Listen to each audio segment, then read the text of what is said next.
We're going to start this down on the back. So come on down and lie onto your back.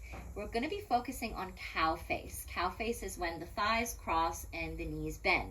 We're going to be doing this from a reclined position as we are now, but this can also be done from a seated position. Now, the benefit of us doing it from a reclined position is that we create more of an opportunity to make this position sustainable. The reason being, when we sit up and we do cow face on the ground, with the bum on the ground and the legs crossed, we run the risk of creating more of a forceful approach to flexibility. Now, within the Undoing Yoga method, we tend to use less force to create flexibility and focus more on internal methods.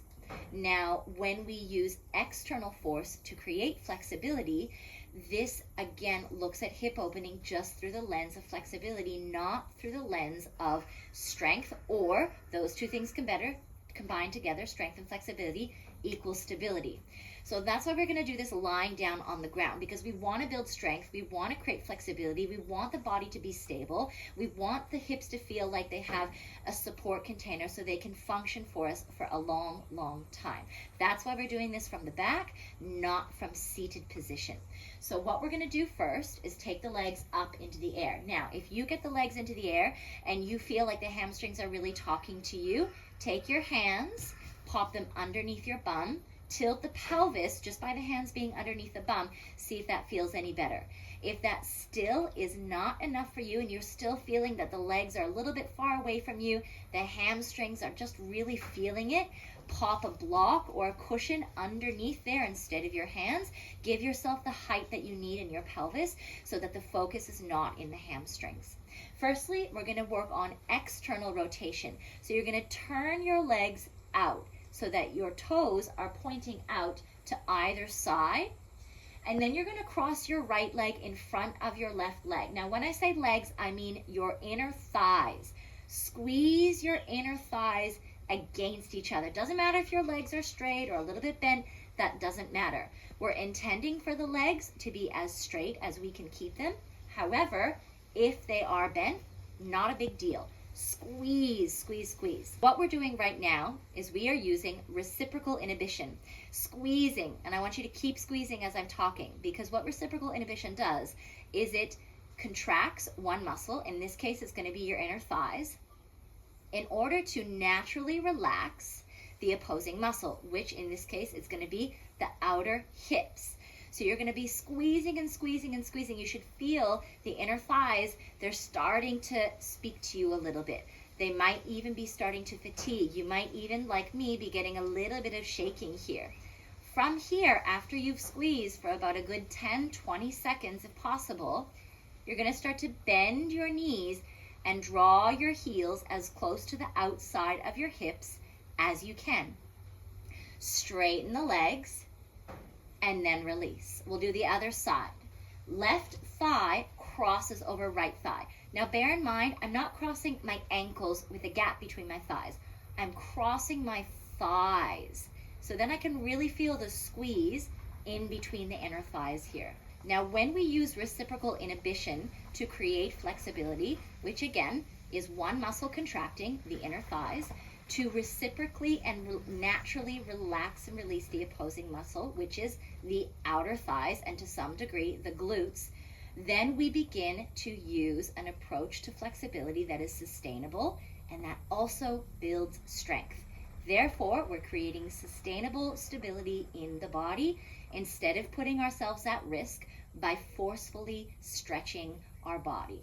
Then again, bend into the knees and try to draw your heels as close towards the outside of your hips, the outside of your buttocks as you can, and then straighten the legs up. Let's go again to the other side. Squeeze. Right thigh crosses over left thigh. Keep squeezing, squeezing, squeezing. We've already held this part for some time, so now we're going to go into the next part. Imagine that you've got paint on the soles of your feet as you bend your knees and you're trying to plant a footprint with your right foot over to the left side and a footprint with your left foot over to the right side. So in other words, your legs are doing this. They are squeezing and crossing over. It's no different than the squeeze and the cross that we created up here. The difference is, though, that the knees are bent. So try to squeeze the inner thighs together. Press right foot to left, left foot to right. Keep squeezing, and if you're like me, the inner thighs are getting pretty fatigued by now. Good, and then straighten the legs up, release. Let's hang on for one more side. Squeeze left thigh in front of right thigh, squeeze, squeeze, squeeze. Start to bend the knees, and then again, left foot goes to right, right foot goes to left. What happens is you get a squeeze between the inner thighs. What we're doing right now is using reciprocal inhibition. This is what I call internal strength to create flexibility instead of external force. Yeah, generally we just grab and we pull. So what we're doing is we're squeezing, squeezing. 3, 2, 1. Let that go. Give the legs a good shake.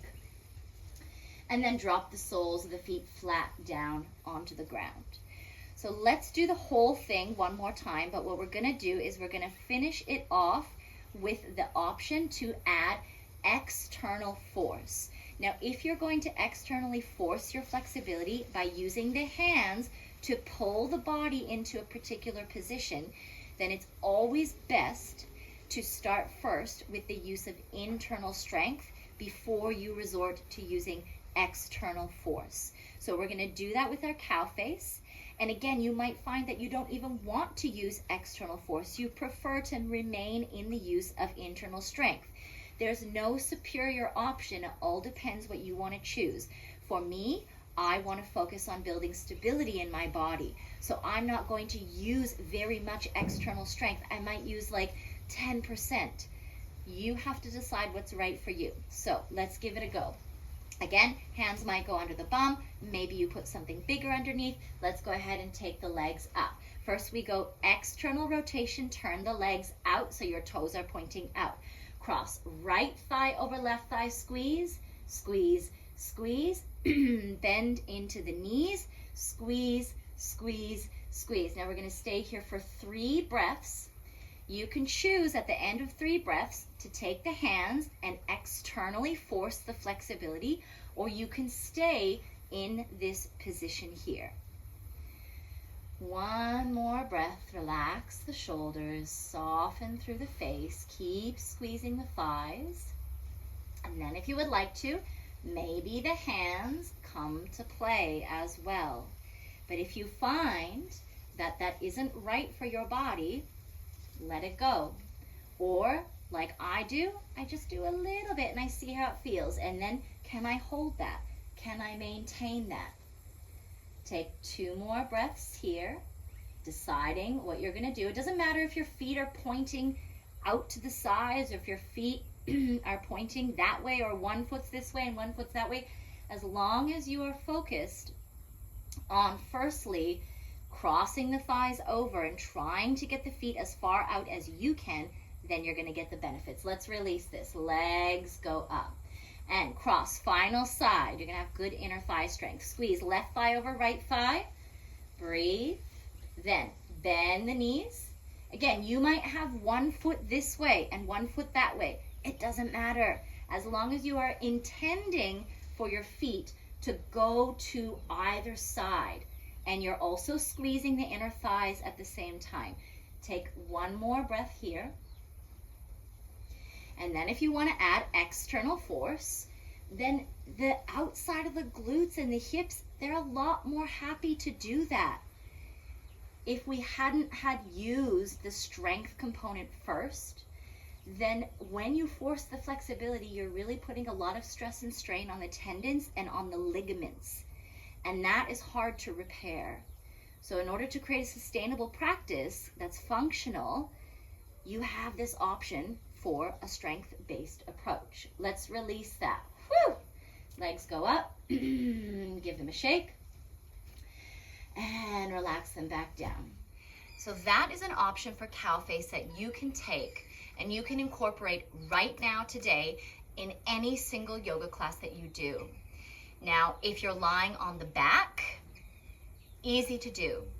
If the instruction is to do a cow face pose from a seated position, who's to stop you from lying down on your back and taking that option instead? So try this out the next time that you are on your mat, approaching cow face pose. Try it out, have a play with it.